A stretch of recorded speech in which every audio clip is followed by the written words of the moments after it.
In today's interest rate markets, let's take a look at the 10-year note futures as they're experiencing some further selling pressure today.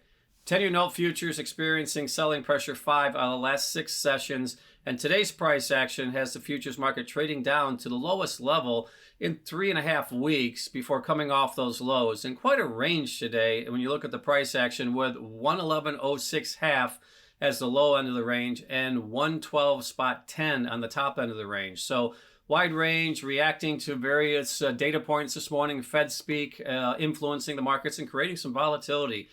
When you look at the driving factors, early, the data points, number one, non-farm payroll stronger than anticipated, pushed the futures market to the lowest levels of the day before we did receive the ISM service numbers later in the morning, and those were weaker than anticipated, and that pushed the futures market to the highest levels of the day, all within about an hour and a half.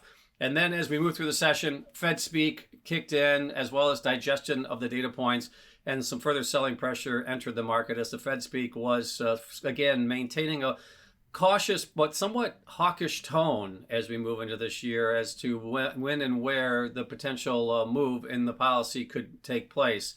Looking at the yields, we're looking at a yield that's higher by 6 basis points, currently at 405 basis points for the 10-year.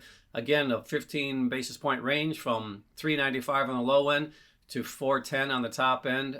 So again, higher yields here to close out the week. And when you look at the yield curve, we're seeing a less inversion. We're seeing the back end selling off more so than the front end. The front end is pretty flat on the day. Back end experiencing the heavier selling pressure today, pushing those yields higher, taking some of the inversion out. As I mentioned, the 10-year note now up about 6 basis points here at 405 basis points, nearing the top end of the range for the last 3 weeks.